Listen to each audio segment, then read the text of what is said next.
Morand. The introduction to AAA. I will do it in English. If you prefer. Okay, so I've prepared. Sorry, I prepared this presentation with some help from Alan and from other people also from the AAA community. So this presentation will be to give you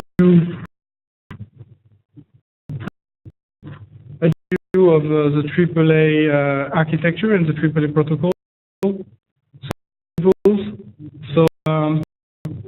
this is the presentation of the AAA model. I have two key parts on the AAA protocols, radius and diameter. And we have two AAA protocols within IETF. We will do some comparison to be able to understand what AAA protocol to adopt when you have questions regarding AAA. So, what is AAA? AAA is not the American Accordionist Association, the American Association. After a long time ago that it was the ODX Animus, but I'm not, my co-chair is of this association. Yeah, basically I forgot to say that I'm co-chair of the DIME working group within IETF, so in the diameter protocol. I'm also part of the 3GPP organization that is standardized for 4G mobile network, maybe 5G. So this is not AAA. About the model, it's something quite simple. The model is that you would like to access to resource, and you would like to control the access to this resource. So you have the user, which is the terminal, an access controller, and the access controller will be co-located with what we call a AAA client. So we will see this. But the AAA client will be responsible to query a AAA server that will authenticate the user. And he will be able to say OK or not OK to this network resources. AAA here, it's everything here with AAA client. And if the server doesn't have regarding this user, he may request another server to receive this information. We will explain during all the presentation is how the radius, diameter, and so on will fit on this architecture. To explain what is a AAA. First A of AAA is for authentication. Basically, authentication is to be able to control the user identity. So, to access the network, you will provide an identity and credential to be able to prove this identity. This kind of credential could be passwords, tokens, or certificates, and so on. And this procedure is to be able to control the user identity. On this authentication, you may provide also the authorization, saying that if you are so knowing your user identity, you will be able to authorize to access the resources.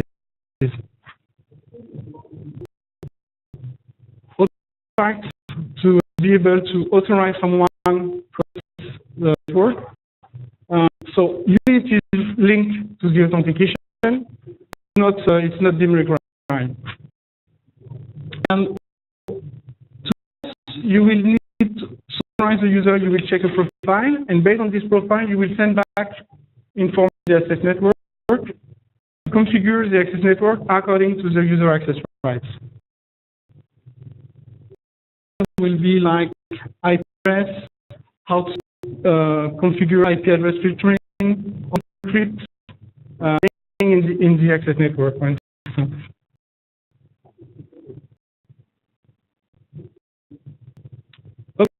If you have any question, I think if it is interactive, it would be maybe better for me. And we can come back also on the slides at the end of the presentation.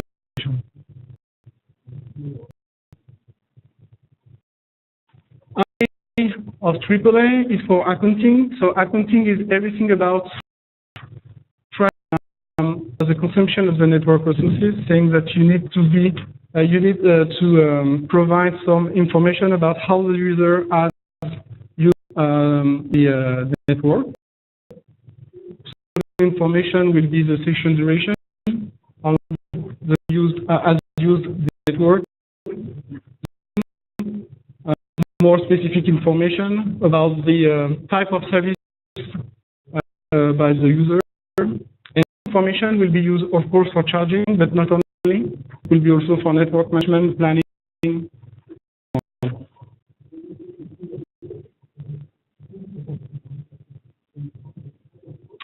So, AAA protocol within APL, also outside, is used to transport AAA related information. So, this is called used between a AAA client to the access controller and the server that is authorized server that will authorize the user. So to everything in the back end.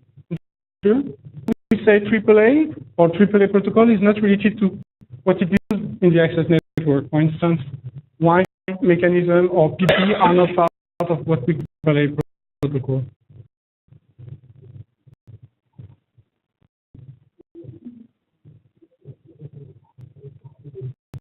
So the question is, why do you need a AAA architecture or AAA protocol when you have other security mechanism or authentication mechanism like open authorization and so on? That AAA is based that you need to do something to be able to access the network. So having, for instance, an IP address is related to AAA. So to get from some access network to request the access, and the AAA infrastructure will be used to educate and authorize the user. All of them you are already in the network, so you can trust the user at the IP level. So you apply other authentication mechanism, for instance, and you don't need AAA for that. So the key question when you have AAA is that you need to question is that person be let in the network. What should they be allowed to do?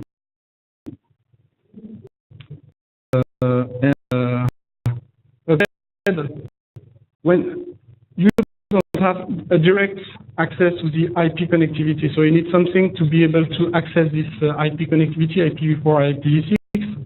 We use, for instance, access protocol to be able to access base PPP, Wi-Fi, mechanism for authentication, and so on.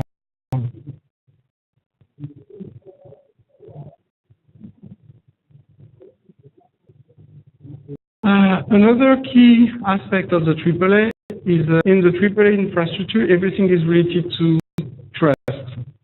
Trust between the speaking using the AAA protocol. So it includes all the access clients, the VPN, for instance, the switches, cell aggregator, and so on. These are hosted by the network, so they can rely on the AAA protocol to be able to request further information from the AAA server. As for all the other may not require that, so you make interaction between encrypted system or between an encrypted user system, but they are not relying on having a root inside the network that you would like to control.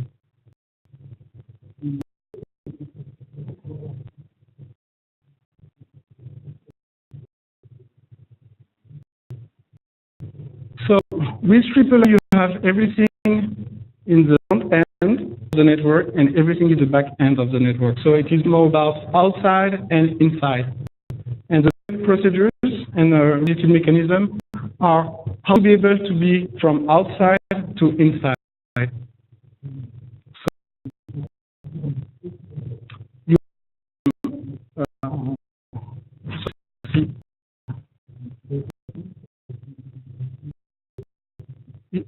You would like to perform network access control, but it is also valid for a service, for instance. You want to access to a service, you are using an IP address. You are not allowed to do that, but using this IP address, you will be able to be authenticate. So AAA server, and based on that, we will be able to tie your authentication to this IP address. So this IP address will be able to access to the service. In that service could be, for instance, remote management of a router in the network, remote management of a web server, and so on. So the system may use the AAA, as I said, in the back end also. Mostly the user at the beginning is not trusted, but use authentication. You will give this successful authentication to the IP address, and this IP address will become trusted.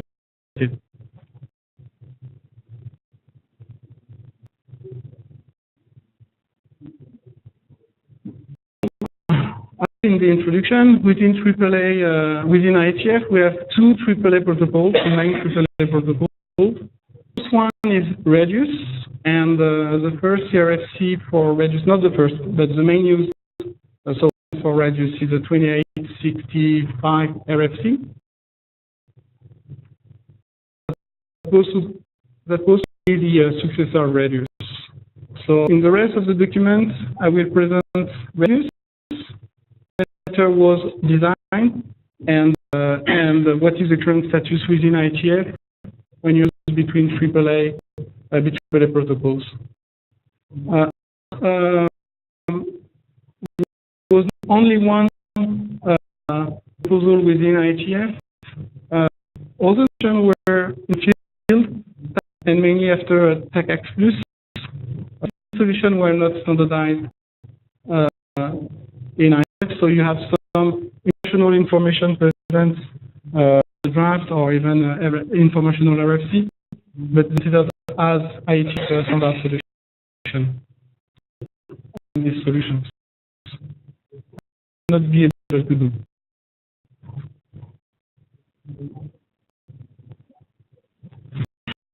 In the AAA protocol area, so we have radius in diameter.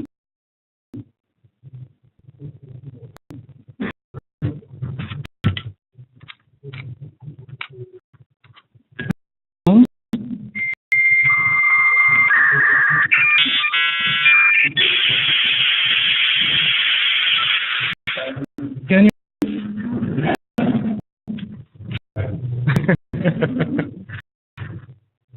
25, so I was I am too young to know that. It was the case a long time ago. Means so acronym, and it means authentication dialing user service. And so in the name you have dialing. So it was for dial of services that was introduced in the 90s to access some resources. So that was for the research network. So it will be able from any university to access the resources. And two protocols were used at this time. PVP that we will explain right after. And Radius was proposed as able to perform centralized or remote authentication and authorization to access to these resources. For dial services, but used also after that. So it is still used services like, so for dial-up services we move to broadband access, the GSL and so on, cable labs, Wi-Fi access points, VPN, and so on, web servers. So initially it was only for dial-up, but the model was found to be able to perform any access control based on the infrastructure.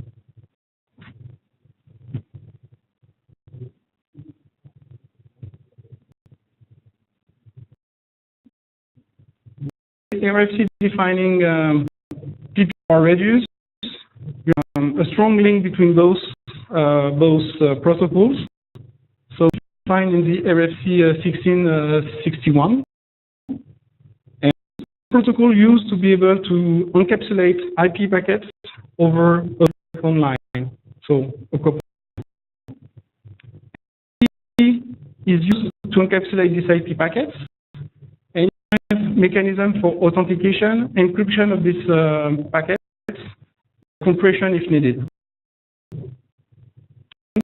Part in the band, you play the authentication mechanism between a PPP endpoint and a AAA server.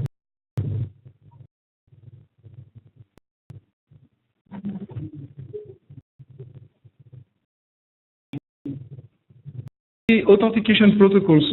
So, in AAA, most of you need to be authenticated. So, the authentication mechanism used in are the authentication mechanism before PP, because actually you are receiving information received from the PPP frame. You send this information directly to the AAA server, and the AAA server will use this information to be able to authenticate the user. So basically at the beginning you have two, one called PAP, Password Authentication Protocol, easy authentication mechanism. You are just providing your login, so like at orange.com for instance, and along you will pass the password.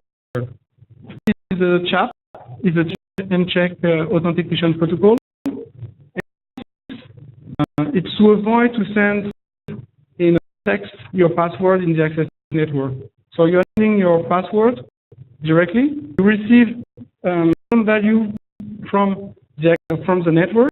The random value to compute resulting an algorithm. So at the beginning it was an algorithm called MD5.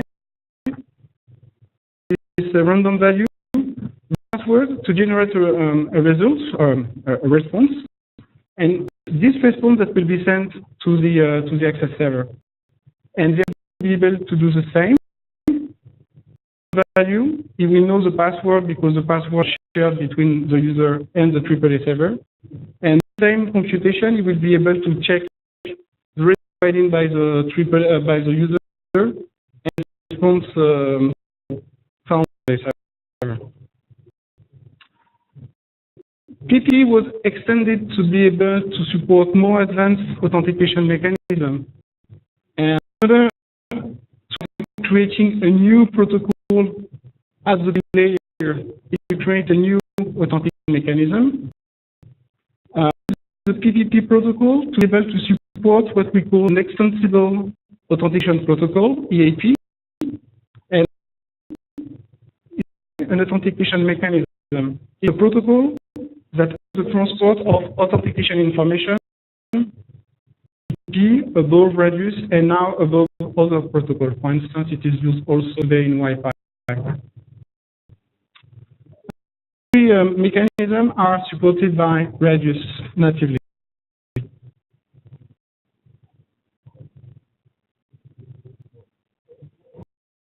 So, trying to be simple and efficient. Not a kind of typical app of the AAA model. It was because it was to fit requests in a specific goal to be able to access network resources in a context. So you have a server model. So client server to for authentication and authorization parameters. Transport UDP at this night. So sending information, if some information are lost, you can retransmit this information. It is not sure to have reliable protocol at this time. Authorization are combined. You have that I would like to authenticate this user, and will and if it is authenticated, it will back directly the authorization parameters. Of information that you can exchange between the access and the remote server for accounting. In two different RFC, 2875 is a standard track RFC and describe how the messages are formed and used. And 2866 is the informational RFC. How to use REST to transport accounting information. But if you want to use REST for both authentication, authorization, and accounting, you will rely on those RFCs.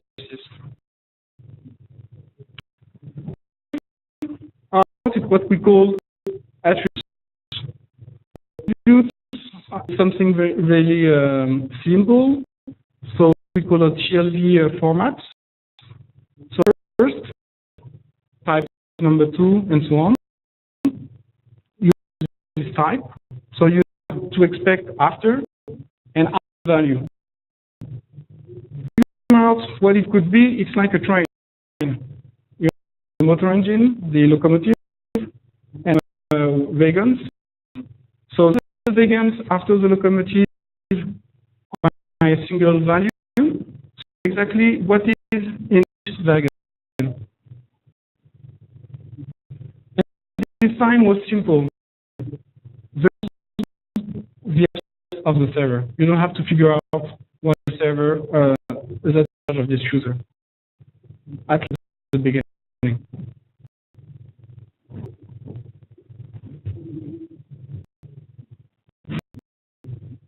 About it, because everything is supposed to be under control, the AAA client and the AAA server. It's simply a secret shared between the client and the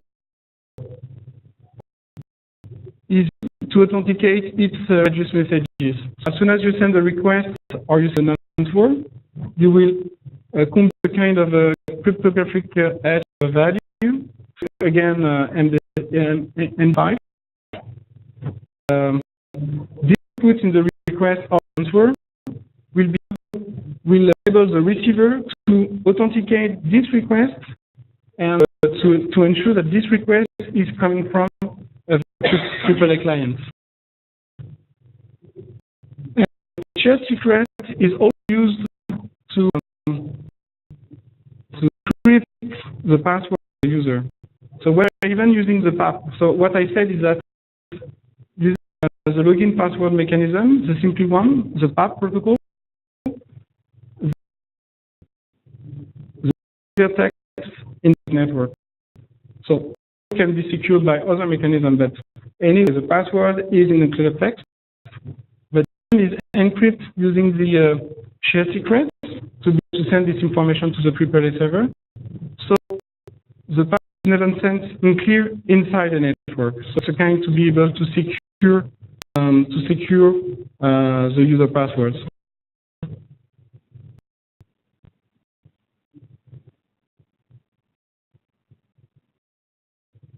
We'll just illustrate with the basic example how Redis is used in connection with the PPP with the PPP protocol. So it's not a detailed example, but it's just to illustrate what I explained before. And the dial-up service, dial-up internet access service.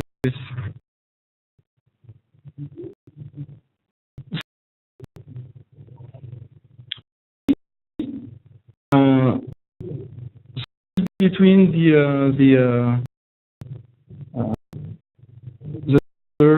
through them through the telephone system system. So you have two modems, and here just to say I would like to access the network. So network is, for instance, the internet, and we would like to have it an IP address and to access to the internet after that. So PPP request, and this PPP request is by the controller. Here it is called Network Access Server. Controller is a kind of a gateway between the outside world and the inside world. So this entity will over PPP and send this information to the Radius server. So this is a Radius access request. And we have a set of attributes. So for instance, the first one will be the username, the login inserted by the user. You will send the password.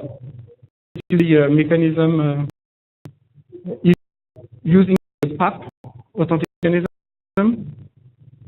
And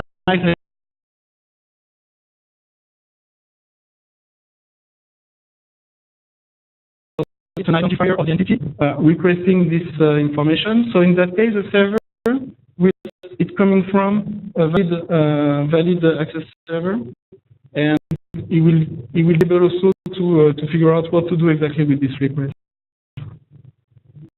With the PAP protocol, as I said, so you are sending directly the password with the login. The user can request access using only the login, so the user identity, in this information to the AAA server, so there is no password. We are able to send back a challenge. This message just to put in the replace to put in the message, so it will be put in this called my message. Random value will be sent back to the server. So we'll use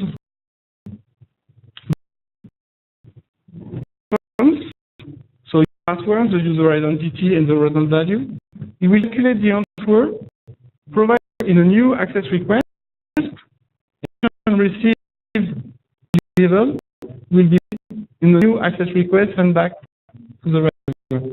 Find again the username. Here you will find the response and all the information needed in the access request. Now, with the access request, we find information. The rest will be able to compare this from the user, information stored locally or in an external database. So first, he will check all the result of the authentication, value received from the user. So if it is fine, he will look inside the database. What are the right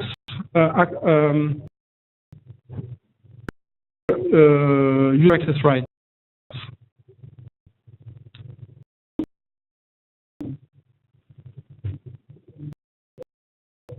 If it is not, so the authentication failed, or the user has no more access right to the services, the Radius server will send back access reject to the server, to the network access server, that the denied, so the user access is denied, and you will send back to the. So in that case, the user will not be able to access to internet here, for instance. Is okay, and the user access rights are okay too. All the information needed to be able to configure the network according to user access right. So, for instance, you will have address to use for this user, so it will be the IP address allocated to the user for this session. Some kind of information to be able to configure the network to say this is to access internet through the port 80, for instance, and some other information.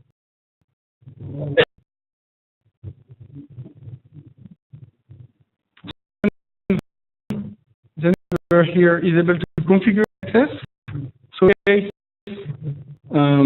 IP connection will be provided to the port. End-to-end point of view, the PC has an IP level, and we use this IP layer above the PPP frame to be able to access the internet.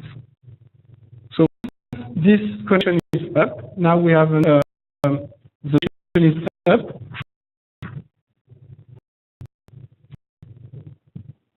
Access server, so the access controller, will send an indication to the AAA server to say from the user is able to access internet using his IP address.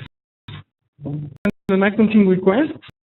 Inside this message, you have a specific value, specific attribute called accounting status type. Inside, you will use the value start just to indicate to the server that now the user access to the for instance, the AAA server will be able to keep a record on when the user session starts. In the response, it is just an acknowledgement. There is no bar. So the response is just a kind of act for the server. And is closed either from on the network access server or the user. As soon as the session is closed, the server will send again an accounting request, and in that case, it will use in the accounting status type of stop, and it indicates in that case that the session is over, and it will send also all the related to the user session. So all this information will be the volume of data received by the user, the duration of the session, and the termination cause. And at the end of the session, the AAA server will be able to generate a ticket, for instance, that will be used afterwards for billing and so on.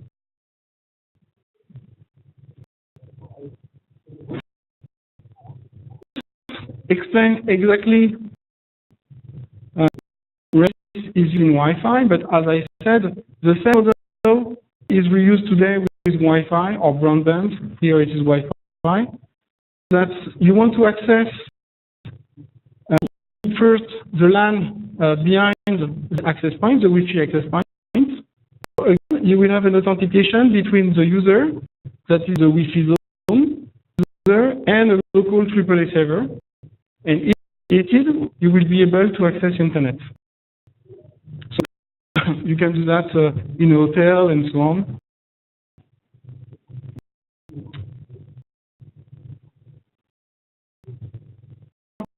Interesting when you have, for instance, the Wi-Fi. It's usually the application is local. Access server, a network controller that asks for access to resources.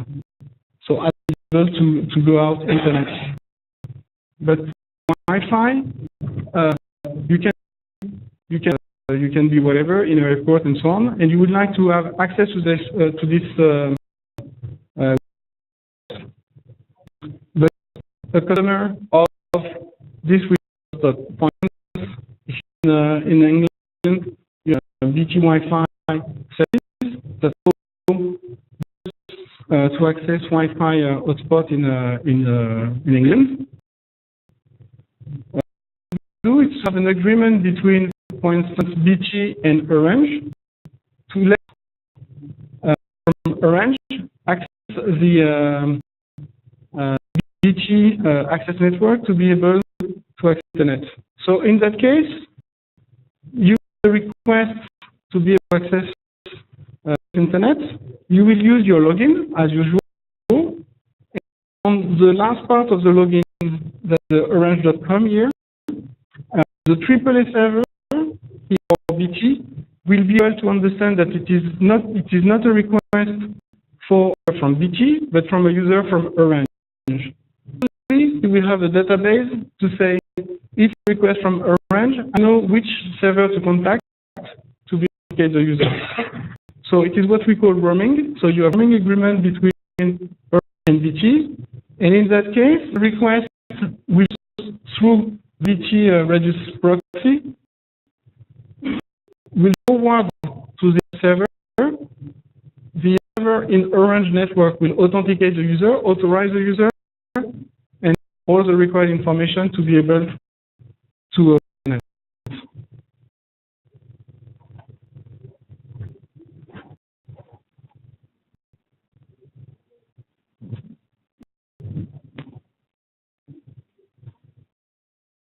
One aspect of Radius explain is success was that it was a protocol extensible in two ways. The first is to be able to extend the protocol with IETF. So what you can do is to ask for a attribute, a new comment, but the range of available values for new attribute or comment, it's squared.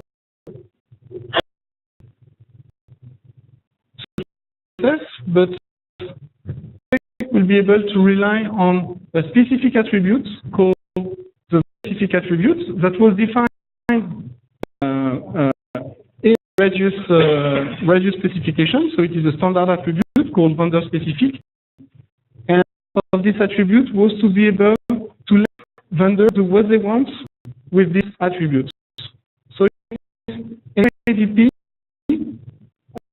you can create any new ADP. This ADP will be identified first with the vendor ID, and it's up to the vendor to explain how to use these attributes.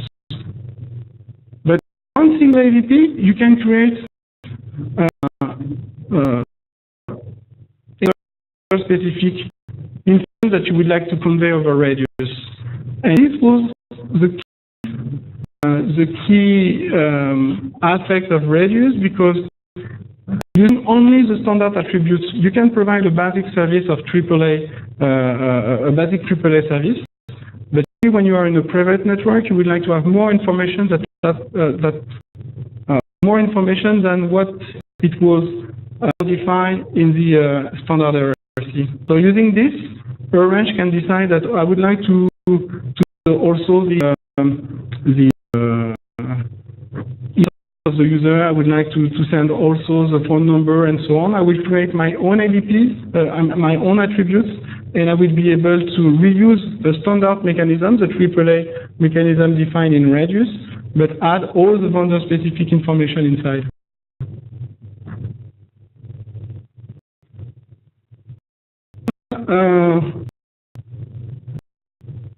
Today's protocol, it is just said that if you don't understand attributes received in a request, you just ignore it. You don't send back an error saying, I'm understanding this attribute, you just ignore it. So, meaning is that we will explain that after, but it's when new information in an access request, for instance, you ensure that the receiver will understand what you have put in the request. If you will not have an indication that this information was not taken into account by the AAA server, bring back the answer. That will be a modified diameter protocol.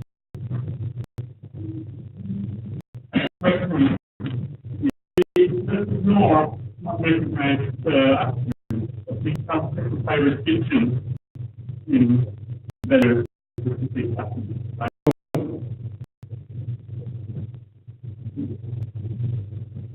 Okay, actually you have Mike here. The question was if we ignore unrecognized vendor-specific attributes, then we can't put any restrictions in those attributes, right? No, actually, you need to ensure that the client using this attribute and the server using this attribute are configured in the right way. Another question, if I may. These vendor-specific attributes, haven't they hurt interoperability? I mean, usually when you open up for specific parts, and these tend to grow, and then you get two different protocols. It's a key issue with Radius, actually. It's what I will try to explain after that, but I will say it now, and if I have to repeat it after, it's not a problem for me. As soon as you define a vendor-specific stuff in any protocol, it's under the responsibility of the vendor using the information, right? So if you have multiple vendors that interpret using the same implementation, you will need to ensure that all the vendors exactly the same set of procedures and vendor-specific attributes. And as I said, there is no way to that one vendor will be able to behave as expected, because no way to say, I'm not supporting this new ability.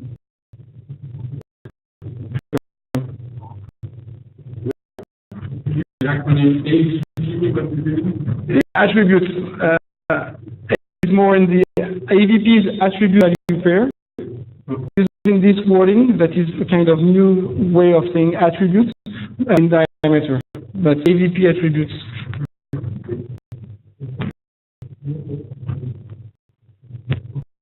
For radius, it is attributes.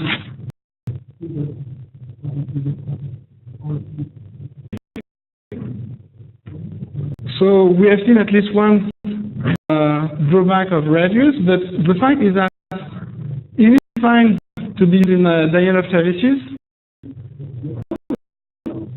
radius is used in a lot of different environments to AAA functionalities. So as I said, in Wi-Fi, hotspot, and so on, radius, GN access are often based on radius infrastructure too. Price, either for Wi-Fi, even for local access, wired access, you are relying on a radius, or you want to access remotely to services inside an enterprise, you will use radius. For management also, if you want to access remotely to a server or web server, whatever, radius infrastructure often. And even in mobile data access. So just to say that, for instance, in 3G mobile and so on, we are using diameter. I will explain that. But and still, we are using radius for at least for accounting or control the access to an enterprise. So using your data access, you will be able to access the enterprise world. But as you will do that, you will rely on the AAA, on the radius infrastructure, where the radius server is used to authenticate the user and to configure the access to the enterprise.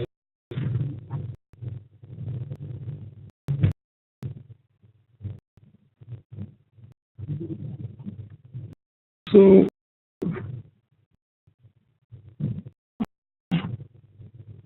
after the diameter,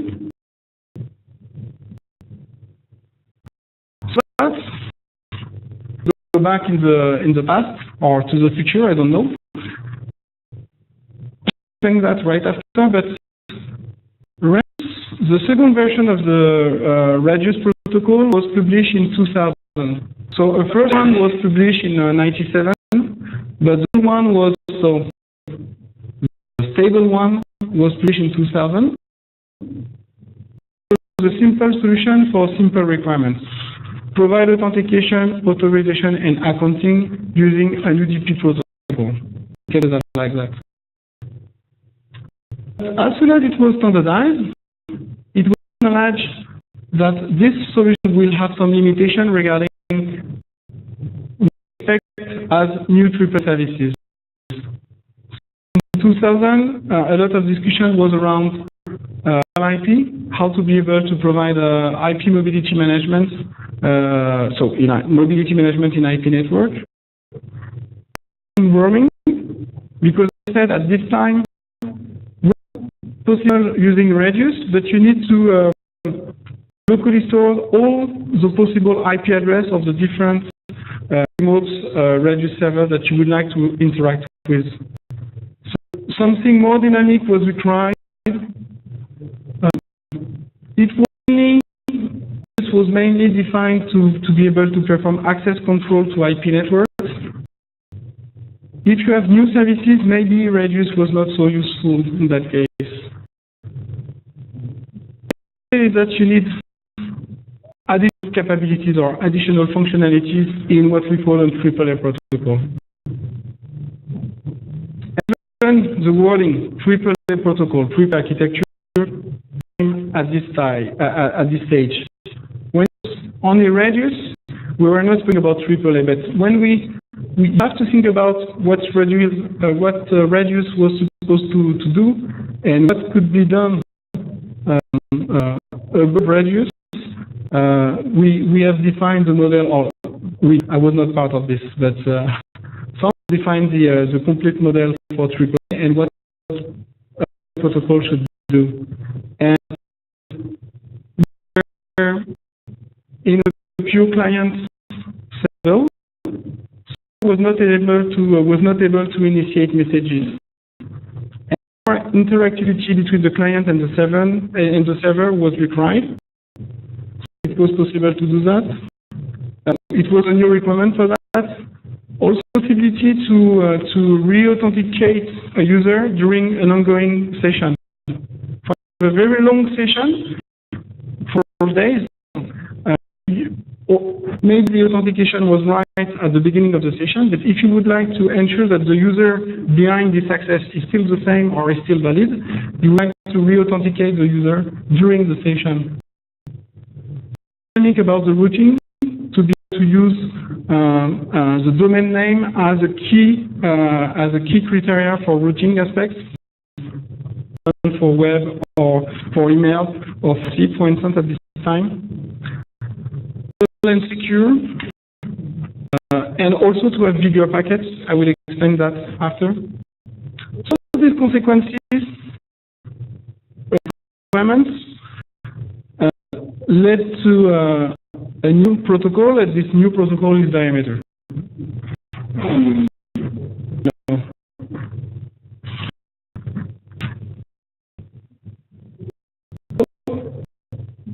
At the beginning, diameter was designed to be the successor of radius. It was the goal. Diameter okay, that's mine. And so it's not an acronym. It's a name with the D is an uppercase. Never use diameter with uppercase, but just with the D. Common error that you will find in the even in a lot of specifications.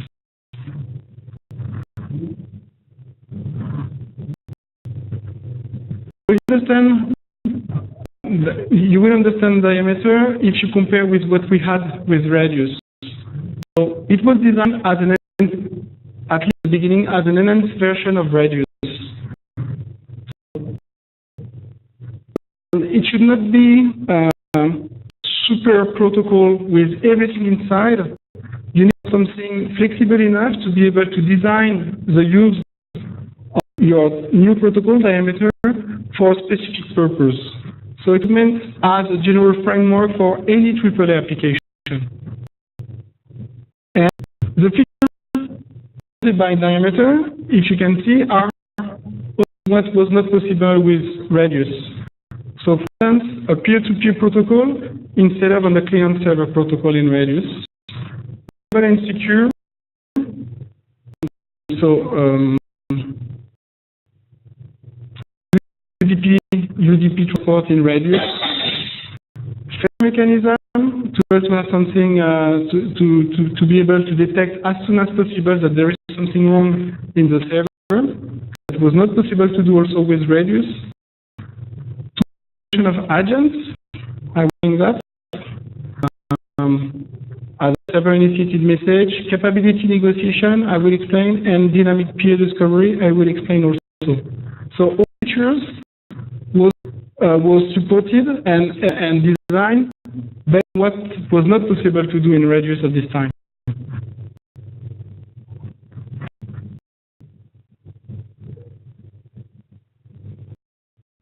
Design is that instead of UDP for Radius, now you have a reliable protocol using either TCP or SCTP. Both are it.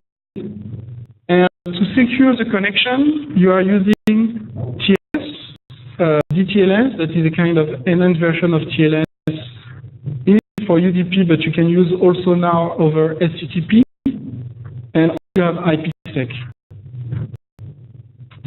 Default if you have nothing available except that. This is a key point, because in Radius, in the basic specification, there is nothing about transport security.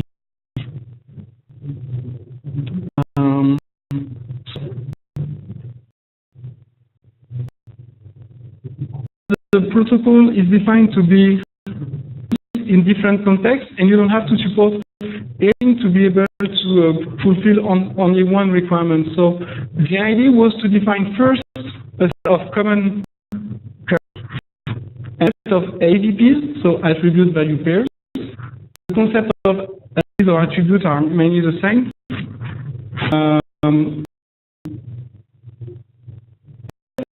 Of information, command or AVP, are used for a connection between two nodes. Discover in the node to perform the routing between points, to manage the station, so a diameter station, I will explain, to perform hunting, and to also basic set of errors that will be able to that can be reused by anyone as long as there is a problem at the protocol level. And all this set of information, a set of specific applications are defined for specific purposes.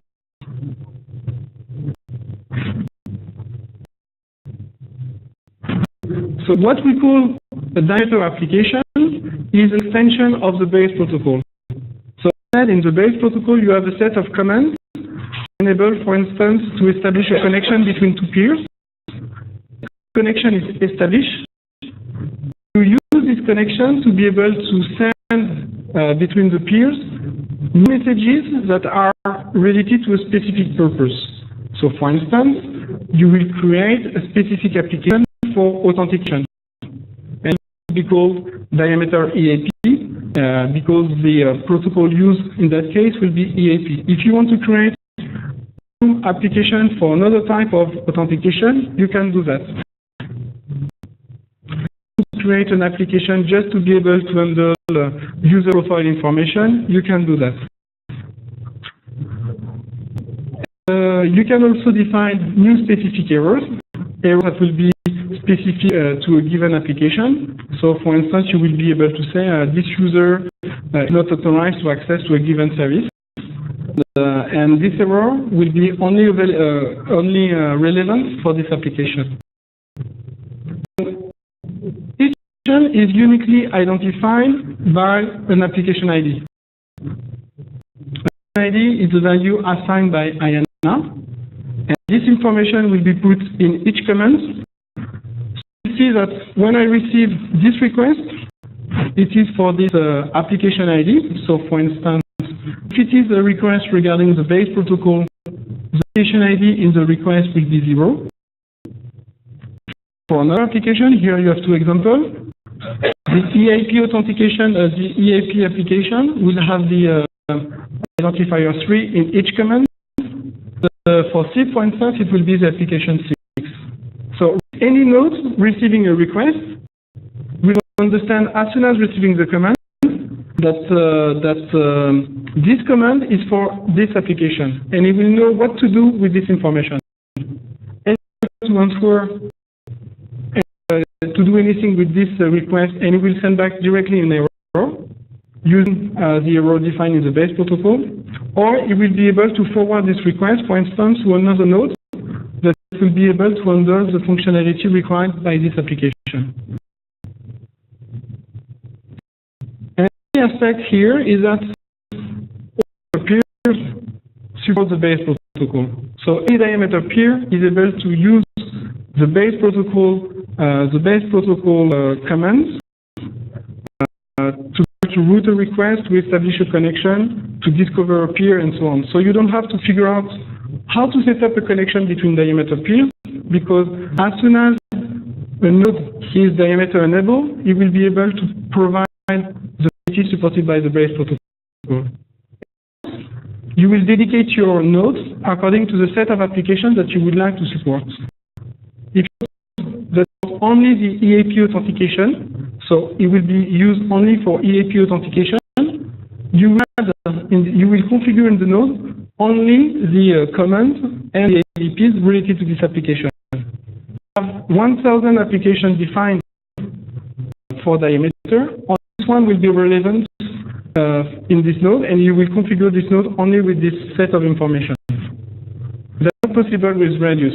As I said, with Radius, only one function was there. So you need to support everything. If you remove some information or to add information, you need to configure both client and server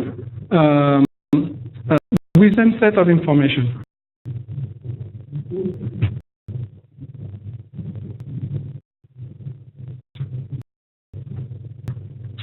I will explain a little bit the mechanism. So some of the key features provided by the base protocol. The first one will be the peering. Instead of having to configure node with a set of information, for instance, IP address of the server and so on, as it was done in Radius, here it's to be able to rely. So of course you can rely on a static configuration. You rely on a DNS-based discovery mechanism to discover the peers around you. Remote network. So you will use the DNS for that. As you discover, you will set up a transport connection and a good one. So with security. Information that we call capabilities. Capabilities are regarding applications that you are supporting. Send your identity first, the node number 1 in this domain, and supporting application 1, 2, and 10. It sends information, and the other one will be able to send you what is supporting, and after that you will know each other, and you will know that this information can be sent back to this peer or sent back to another peer. You will update some local routing table, and as soon as you have a diameter connection open, to use a keep-alive mechanism to ensure that the connection between one and another diameter peer is still alive.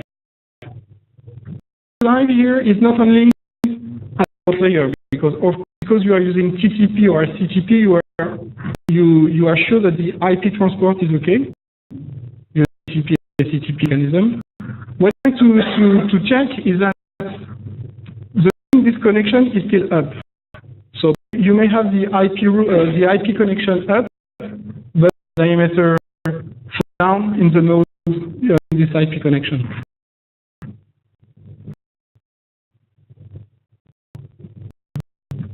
So the discovery mechanism is quite simple. You know diameter nodes available for a given domain. You request the DNS and you ask for all the diameter nodes available in one given for one domain name. So the domain name could be orange.com. Interrogate the DNS system, and the DNS system will send back the list of the IP address of the nodes available for orange.com. And information, you will try to contact each peer in this network.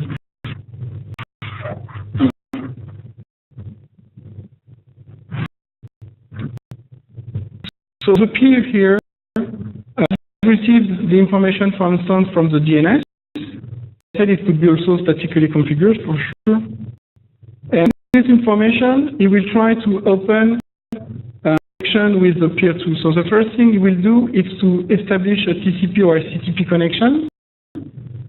He will use also the TLS or DTLS or IPsec connection to be able to have a mutual authentication between both peers. So TCP, for instance, connection is up. First thing that you will do is what we call the capability exchange. So peer 2 will initiate a request called capability exchange request. By this message, it will put its identity and unsupported application ID. So obviously, I'm supporting the protocol, but you don't have to say that.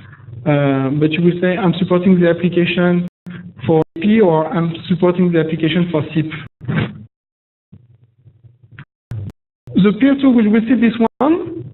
If at least one application ID, if peer 1 and 2 has at least one application ID in common, he will send back an answer. Okay, I'm supporting your application and I'm supporting also all this application. If in common, he will say no thank you and you can close the connection. We will not be able to talk together. But this one, he will send back the answer. The answer, he will provide also all the application supported by this node. Using this information, both peers will be able to update their local database, so the routing tables, and the connection is open. The diameter connection is set open. If there is no message and you want to keep alive this connection, you can use messages like called the device watchdog request and answer. Ping at the diameter level. It's here at the diameter level. Just ensure that the other one is up. You put connection and you will start from the beginning. If you want to maintain anymore the connection, you close the connection. So you have a disconnection message that is by one or the other, and you have a clean connection. Stuff here were not available in Radius. Using TCP, you are sure to have a readable IP connection, and using capability exchange, you will be able to discover what the other one is supporting, and using the other one, you are able to maintain a connection alive between two peers.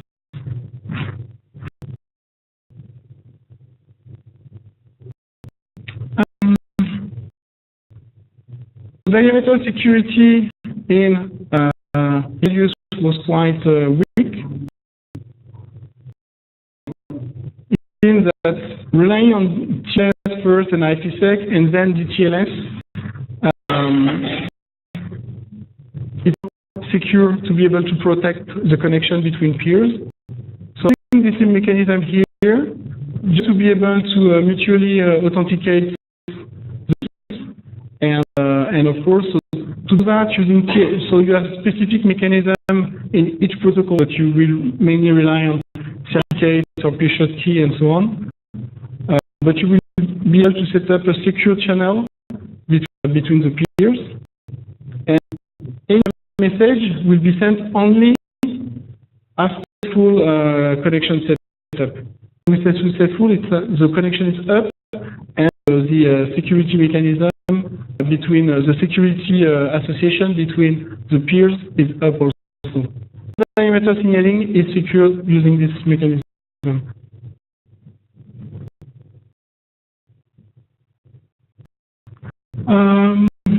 Another key point, and I have a lot of discussion regarding this.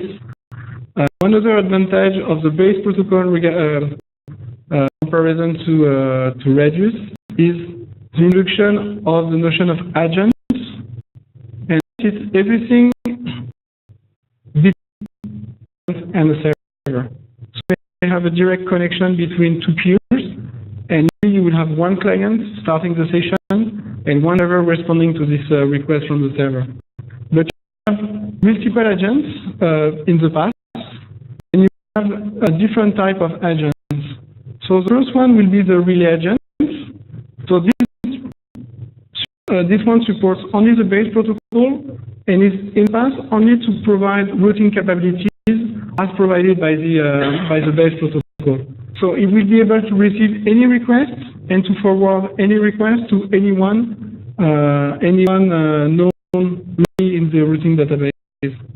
So routing will rely on realm and nothing at the application level. The we'll use also in Radius, but more information about how a proxy should behave. Actually, it's kind of relay function, so we provide all the routing, the basic routing mechanism, but you also provide more, and especially we'll be able to modify any messages.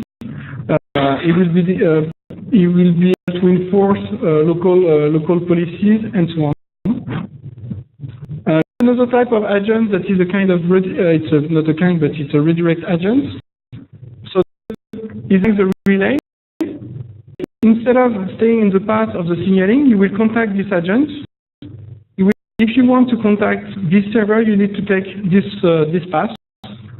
This information, the client will be able to contact the other peer. So the agent will not stay in the path. Another specific one will be the translation agent. It can be used to be able to translate diameter messages on in other type of protocol like radius and diameter, but you may have also translation between diameter and map, a mobile specific protocol. So you may have this also on the path of the diameter signaling.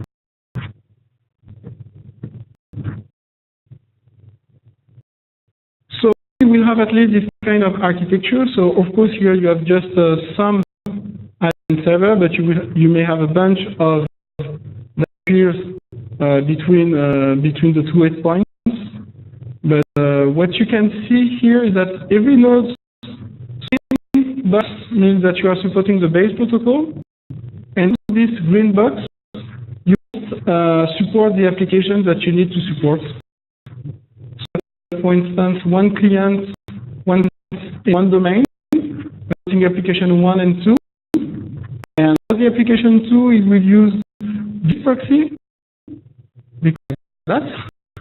So this proxy, and this proxy will be able to forward the request to the server A. That's also the application 2. Client can use also the application 1. Can use just relay because there is nothing to do with this application here. It's only between the client and the server. So you use the relay to be able to forward request to the server B that is supporting the application 1. Any other, because you have a peering of all the nodes, you have also some connection open between the proxy, the proxy and the servers. And this proxy is to protect, for instance, your network internally, so the clients are not in front directly to the server. You have a kind of front end between and the server, and you may have, of course, lines here between the external world and the main on the servers.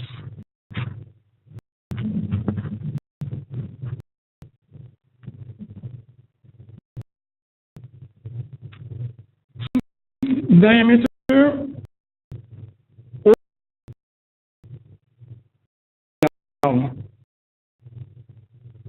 to have be able to know where to send this information. So it is the same was done for email and SIP. So the idea is the same here. You will use So you will send the request to a domain. Inside this domain, you will be able to figure out what is the host that needs to receive this, the final host that needs to receive this domain, this request. Out by outputting, and you are using two in every node. One table you have all received in the capability exchange. So you have the peer to contact when to reach a specific domain for a specific application. So you will have to contact Orange for the application authentication, for instance. And so peer table to contact a given peer that is identified in the routing table, you know which connection to use. And the first one to use is the routing table to know where to send this information, and as soon as you figure out where to send, you use the peer table to know the connection to use to send the request.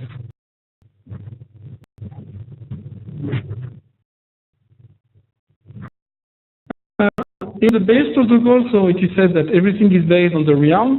But it said exactly how to retrieve this information. So we perform access control, the notion of logging, and the login is a username at domain name. Use this domain name as key information for your routing. To say how to retrieve this information. The type user at domain name is not available in all the cases. So, for instance, in the mobile case, you don't have to, you need to find a way to take from something else a domain.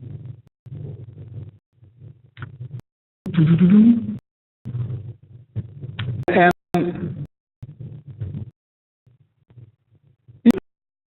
under the request, you can just send the request to orange.com, and .com will figure out for you what to do with this request. So you don't have to identify exactly the final destination of the request. Orange will figure out for you, or the remote domain will figure out for you. There is nothing to do because anywhere will follow the path of the request. Mechanism, I think there is no need to go deep in the detail here, but the thing that you don't have to figure out where to send back the answer. Will use the path of the request. So from peer 1 to peer 2 through the agent number 1, the answer will follow the same path in the reverse way.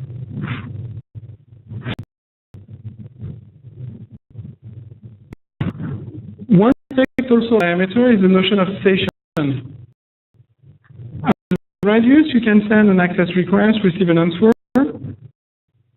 Just several minutes after, no way to correlate both.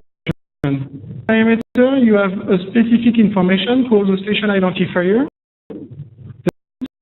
At the first message from between the client and the server, and the identifier will be reused all the messages related to the same session. So you will send an access request, you will put the session ID here. If you would like to re-authenticate the user, you will use the same session ID. The server will be able to know that this one is related to an information already stored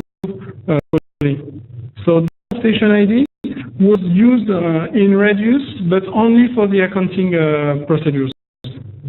The notion of station ID was there, but everything related to authentication and authorization, this information was not present. So better generalize the use of the station ID to any type of functionality. It's something globally unique and annually.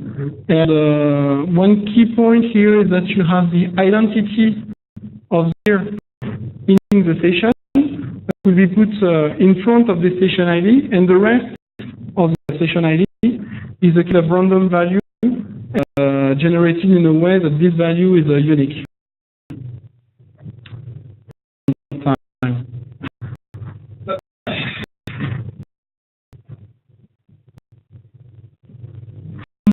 So we had a discussion about standard and vendor-specific stuff. The key thing is that with diameter, so after any application is an extension of the base protocol. You can even extend an existing application with new stuff. New application, command, AVPs, or even error codes.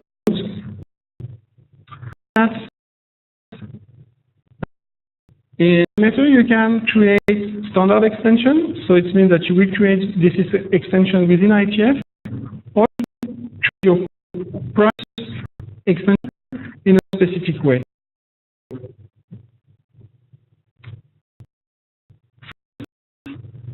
But because you have a line on how to be assigned with specific value in diameter, and specifically for an ID, for instance, everything will be allocated by IANA. So if you want an application ID, you will need to request this to IANA, and this will be present in every command. Value will be unique, so any node receiving an application ID will be able to understand if this application ID that it knows or an application ID that it doesn't know. First, you have same kind of principle for commands. We have standard commands or vendor-specific commands, but all of them are registered by IANA. What to expect to receive, and what you will not be able to and use the capability exchange. You will be able to say, I'm supporting the standard application 1, 2, 3, but I'm supporting also the vendor-specific application, for example, or 3GPP. 3GPP is standardization bodies, and standardization bodies, but can be one specific vendor. So you will need to advertise this information as you create a diameter connection between the peers. From the beginning, two peers will be able to know if they are able to discuss with the other one. For instance, if the peer 2 is only supporting vendor-specific applications, and the one is only supporting the standard application, they will stop the connection because there is no way to discuss together. And the thing also is that in the base protocol, we have a specific set of errors back to a client or to a peer is not correct in the request. The application ID, you send back information to say, I'm not supporting this application ID. You are not this specific IDP, you can make an error. You understand the specific value for this IDP, you can send back an error. And this is defined in the base protocol. Any node network will be able to understand this error and will to behave according to the base protocol. And key point for diameter, because you can, and at least you will receive back a notification that there is something wrong at the protocol level or the application level.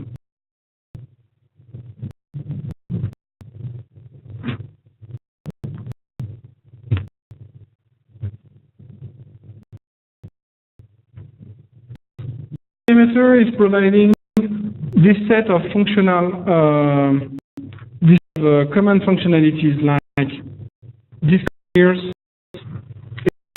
secure connection, the default handling in case of error, and so on. This work is used for AAA, of course, whatever you want with this base protocol. For instance, in Radius, authentication and authorization were linked together. You can create one specific application for authentication and one specific application for authorization, and both applications at the same time above the same, inside the same peer.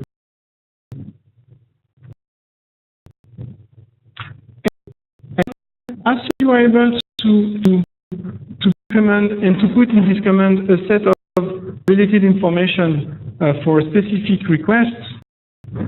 As I said, it can be on AAA, but it can be, and this that you will do, you will reuse your AAA infrastructure, your diameter infrastructure, just to be able to convey commands that are not even related to AAA. This key functionality is provided by the BEO.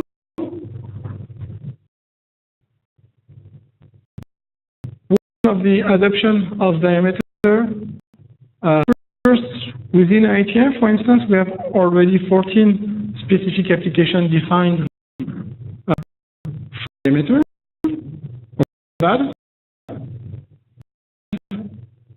More vendor-specific applications are declared by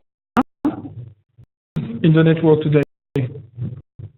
So most vendor-specific applications are not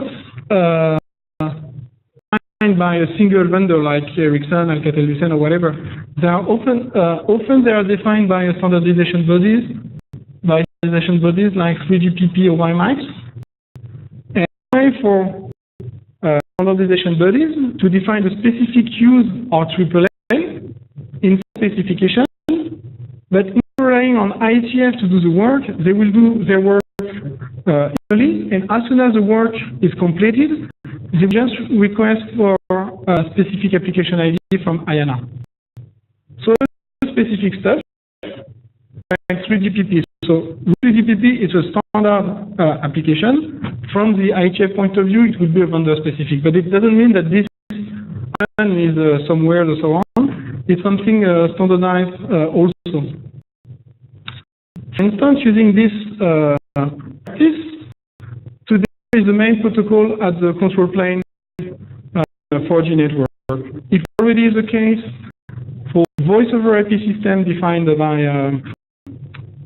by mobile networks called S services. But even more, you have more than 30 applications used for mobility management, QoS management, charging, and even now an application defined for the transport of SMS. SMS is not so AAA, because in some networks you have only diameter available, and you can rely on diameter to transport any command. Some create application just to be able to transport SMS. And it's not for fun. It is something that will be used in a huge network like Verizon or AT&T. So for fun, it's something that will be used. But it's that starting point was radius and AAA requirements. Because the mechanism generic enough to be extended as you want, you can create whatever you want as soon as you use the philosophy of the base protocol defined in the specification.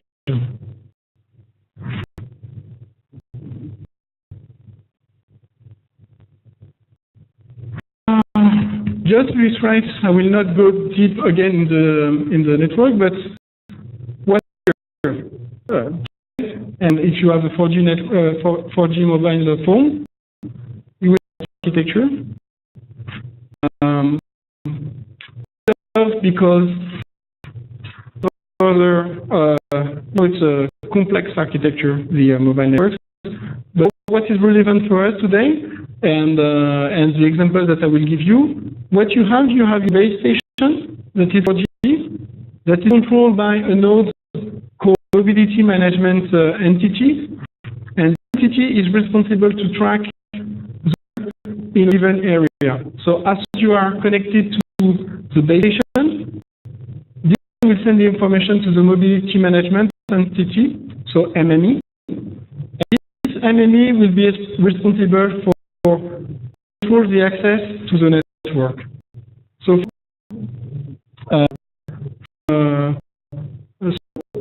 analogy with the radius, the mobility entity will be a kind of network access control, but only at the signaling plan. We'll need a server to be able to authenticate the user. But network, and because you have roaming, usually, so the home server can be, so the AAA server can be in the same network, but it could be also in another network. Like, for instance, for me, here I will be connected to the EE network, everything everywhere, and I have an agreement with Orange, so be contacted through agents that on the edge of each network to be able to protect the network. So it's a typical example of the agents. So maybe you could be able to establish a direct connection between all the nodes, but if you want to protect your network, you will put an agent and filter for you request allowed or not allowed in your network.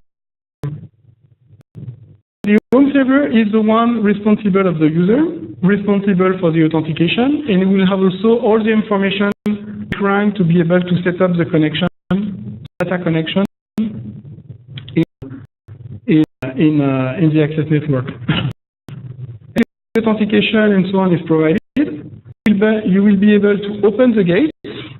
So the signaling level, it is okay, and when it is okay, you have an indication that opens data gateway, the data gateway for this user, and the user will be able to. It's very complex, but you have a kind of channels for the user to set up an IP connection directly with the rest of the world. Everything is controlled by diameter here. And this is what you have with your 4G mobile phone. Maybe you don't know, but with the 4G network today, based on data, you don't have any circuit switch network and so on. When you are just using the data plane, so you have just an IP connection. When you, of course, your data connection, you can access internet, but you have still the circuit switch that is used to provide the voice services. In 3G, everything is based at the IP level. For voice today, you need to switch from 3G to 3G. You hear a platform, or it is already the case in US, you will have an IP platform providing IM services. So only voice over IP services is 4G.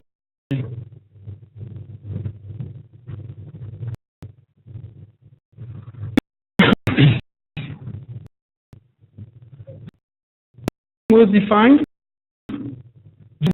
this kind of access control. What's new at this time is what we will receive from the access network. We have decided to create an application based on what we would like to say to do access network. So you have the attach request. So we create a message called authentication requests, and you work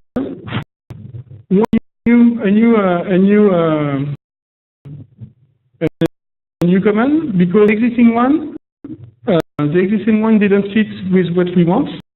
For in 4G, we are not in the network. EAP is not used. You have a specific mobile authentication mechanism.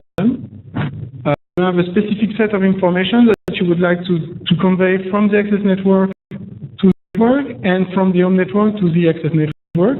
So we use something existing mechanism. It was not possible, so we have decided to create a new application. So first, so it's specific to mobile, but actually you are requesting the needed parameters to be able to authenticate the user. So this information in the access network. After you have a specific dialogue between the access network and the user to authenticate the user. And when the user is authenticated, you ask for more information. So it's actually here between authentication and authorization. You ask for more information, and you are able to configure your access network. because the user can be for a while, or you may have something happen in the home network. The IETF, for instance, can even request to modify some information in the user profile. So the user profile will send back to the access network in the MME. Modification, initiate a request just to say, please modify this, or send me this location info related to this user. In that case, you will have in the answer the information. So it's trying to find that a lot on server-initiated message, so on the capacity provided by diameter for that. Yeah, and the relay agent here, as I said, are just forwarders here. Receiving a request from one domain, they are pushing this information to another domain. The point would be, for instance, here, you have one typical security. For instance, you would like to rely on TLS here, and you would like to rely on something else like IPsec. And so in that case, you can modify op by op the security that you would like to apply.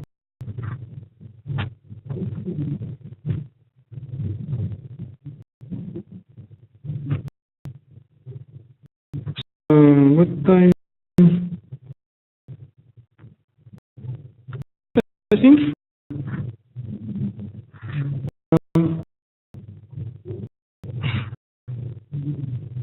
That's today. So, for sure. That is to obsolete radius.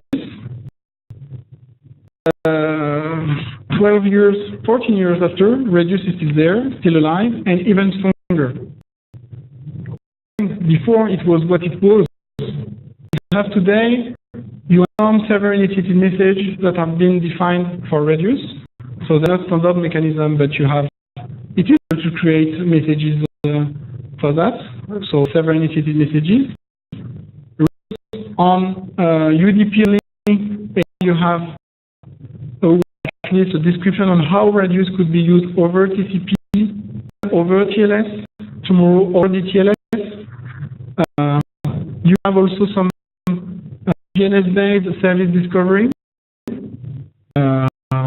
maybe also added. So what you can see is that the reason for diameter, because so it was in diameter because it was not in radius, but now you have more and more in radius.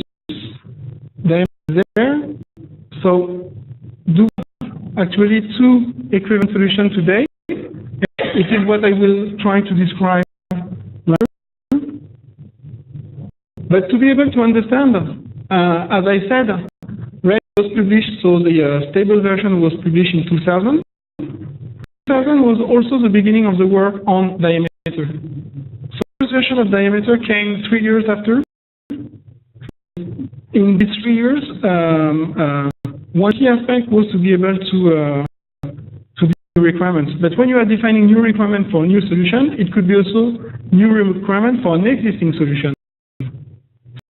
Try to do the same, but reusing radius with the principle that radius was already there. So try to extend the existing architecture with a functionality for new services.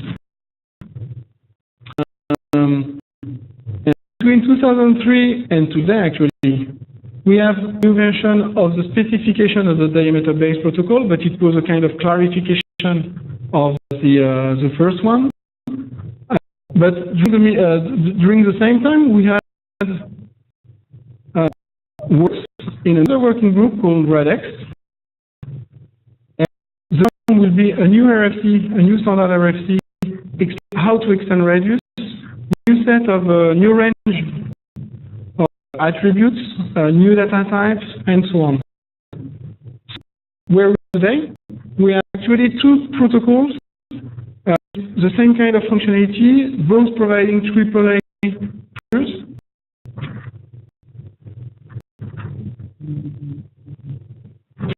Three questions. Why does the IETF have two standards? One protocol versus the other. And what will happen in the future? First, yeah. So the radius was stopped with the development of diameter, but when diameter was finalized, people starting to work on evolution of radix, and at the beginning it was a small evolution of radius, or at least it was also to something that was already present in the network. We realized that this kind of for radius was useful, so part of them were including a new standard specification. And for instance, now you have a number of attributes because now you can extend the number of attributes, so you can create new standard AVPs, new standard attributes. You don't have to rely only on the specific attributes for that. You can have bigger attributes, even maybe bigger messages, new capabilities for the transport. See, today, part of them are standard, but either informational or experimental. Illustration of how radius would work in such environments, and it seems to, for instance, any vendor that would like to do it, for instance, to use a radius over TCP and so on, to rely on this informational RFC or experimental RFC to do the same in its network. Skip one.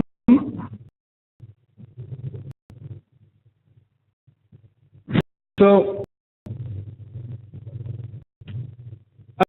within IETF, and it is even more true out, that diameter was defined for AAA, but now there is only one application among others. More a protocol used to be able to apply specific policies and to exchange complex policies between nodes. Radius is for AAA. There is no other application, but the use of the AAA model is extended a little bit, just able to cover some new cases. Federated identity management that, as we have in a AFAB working group, it's an IETF working group, where we use for that.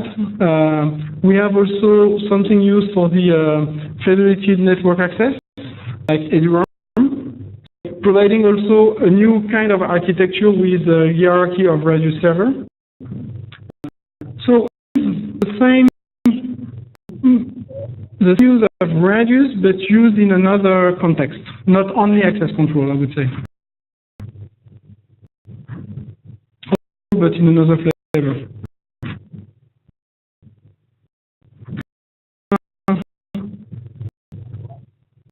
Here we have diameter.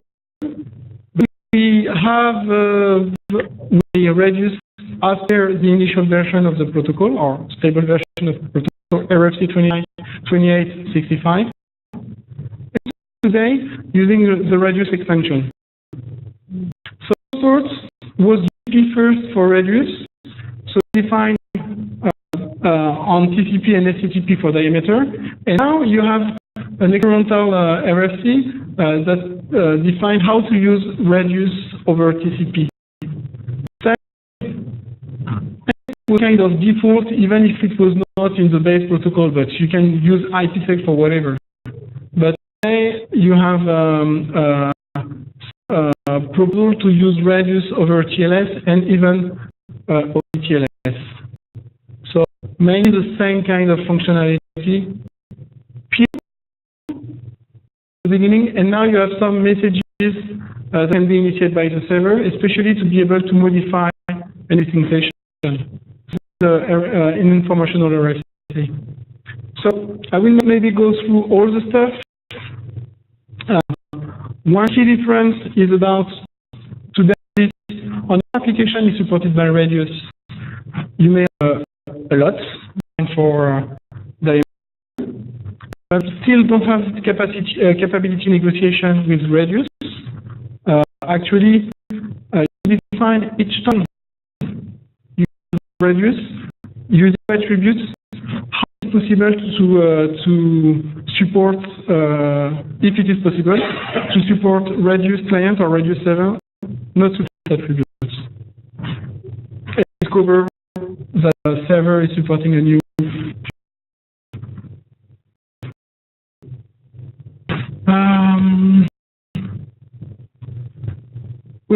The limitation of 256 commands that can be defined for Radius, more for diameter, and this limit here, so for Radius you need to create a command for Radius you need to create a message for the request and for the answer. In diameter, you have only one command value for the request and the answer. So using the same value. And for diameter, already more than 100 commands. For Radius, it would be more than 200 messages defined already. So it's something very, very sharp.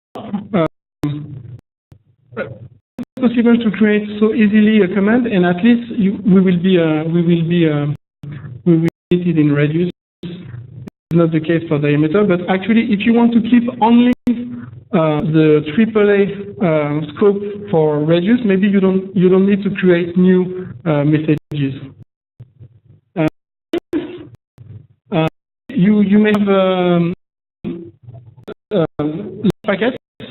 Today the limitation is still 4,000 bytes. To extend a little bit, but actually you will be still limited by the size of the packet that you can send over Radius infrastructure. The same with the attributes. So it was limited to 53 octets. And now you may have, with the extension, you may have 4,000 bytes. For instance, for voice over IP architecture, time to time it could be 2. We have an experience today where we have more than 32 bytes, where you need to send a huge profile back to the access network. So, use the difference today. What we can say for the comparison, the implementation we have both for both protocols. We have commercial and open source. For the open source, we have free Radius for Radius and free diameter for diameter. And Radius is widely deployed. And diameter is now widely deployed too. So between one or the other. When the network, the choice will be often made for you. So in 3GPP or kind of telco networks, with WiMAX and so on, relying on diameter. Radius can be used, but for few purposes, but all the control plane and so on is based on diameter. So as soon as you will need to create something new, we will review the diameter infrastructure, so we will create a new application. If you're doing Radius, today, Wi-Fi access points, switch, VPN gateways, and so on, already in the network or to be in the network are supporting only Radius, mostly. There is some proposal to extend the support of diameter, for instance, in the Wi-Fi access point and so on. But you have today, as a commercial offer, will be access point relying on Radius. So in the first case or the second case, you will rely on either Radius or diameter, but there is no choice.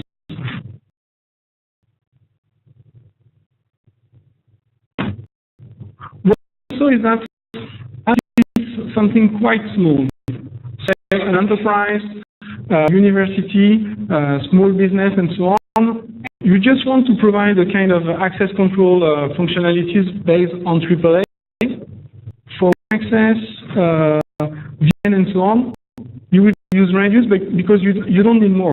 You will not provide something sophisticated with your triple infrastructure. More functionalities, like for the telecommunication operators, when you need to exchange more information, you need to provide a full set of information to the access network. You need more interactivity between the networks. You rely on diameter in that case. So the comment could be, when it's simple, radius is enough, and you don't need to do more.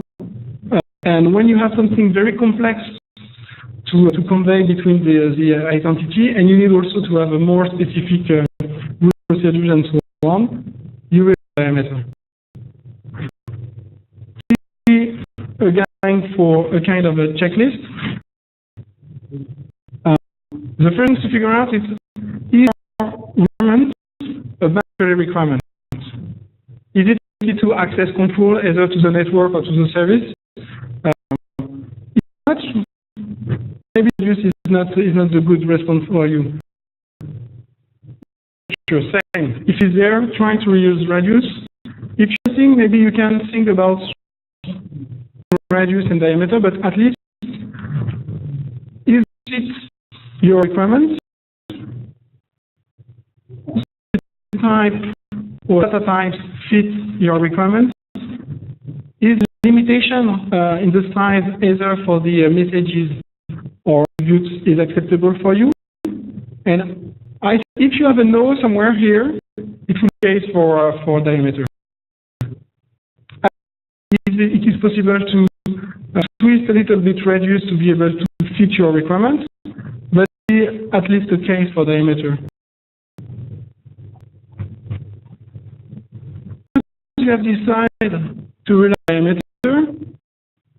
Okay, do whatever you want with diameter, but there is an advice, not only from the IETF point of view, but also from the operational point of view.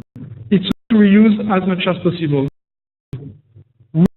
Means you will rely on some tests already, IoT tests and so on, provided by, or when developing another application. So if you reuse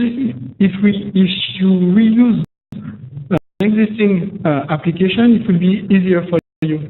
So you can use an existing application, even if something specific for your needs, extend the existing application, and it will be safe from an implementation point of view, and even from an operational point of view. If possible, create. You can, but use the existing application as a model. Everything related to error handling, security, management, and so on was already done for other applications, so you can reuse. So you can create a new application, authentication application, use the existing one as a model just to see how it was done before. The recommendation will be to do it within IETF if in a multi-vendor environment, or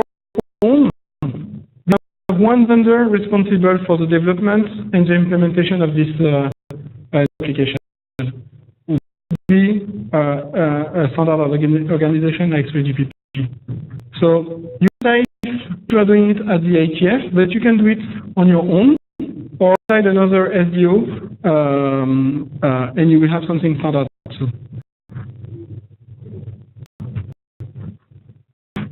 So include one day it's reduced in diameter, and tomorrow we will have still reduced in diameter. So one diameter will have more and more application, and new application will not be anymore related to AAA. You saw a lot of other applications, other models. Rest will be extended. I told you that there is ongoing work trying to do to reuse radius on DTLS, DNS, and so on. So we have more extension, and the idea will be to always remain on the AAA space. So this will be maybe closer to diameter, but only for AAA. So the concept of application will for the link not be added to radius. Obviously, you can still use diameter for AAA. If you have nothing, maybe you will start with diameter instead of using radius.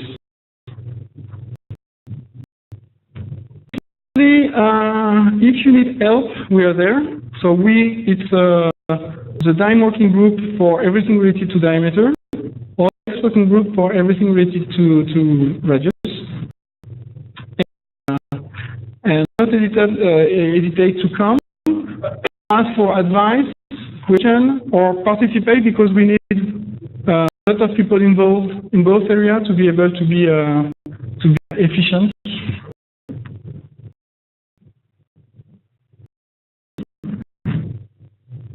Other questions? Do not hesitate.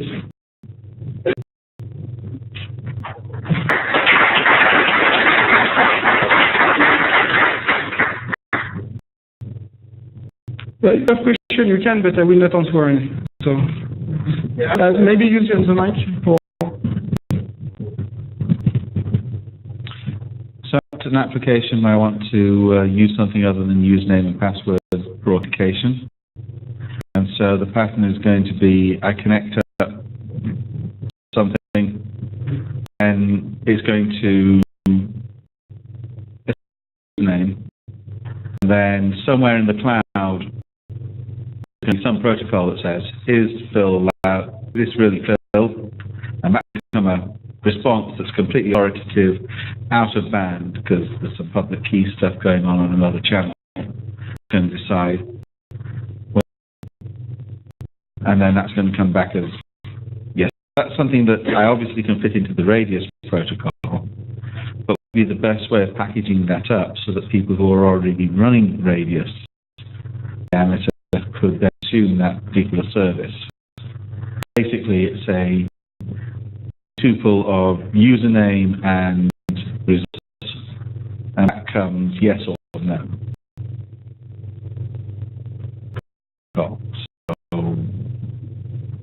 Exploding that as a radius service, another radius service can or be using an API or what.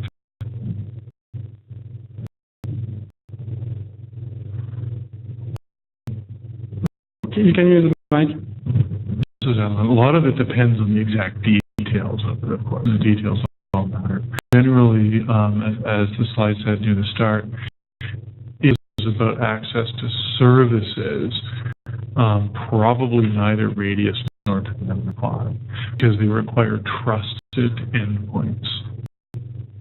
Radius and diameter are both about you have a trusted endpoint that is guarding your network from the evil, scary people, and letting in only known good people.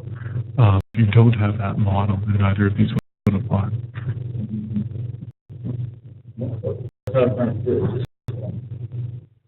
Username that trying to connect up and then. Yeah, so some of it depends on the transport protocols. 802.1x is all over LAN. Then there's TCP, which I can either use EAP or PAP or CHAP. So what's the lower layer and what can it transport? The thing is that I think it was in a key part in the decision will be your AAA requirement. I think that the will be the description of the requirement, and you will be able to know if radius is adapted for that, or you will need to rely on diameter or something else.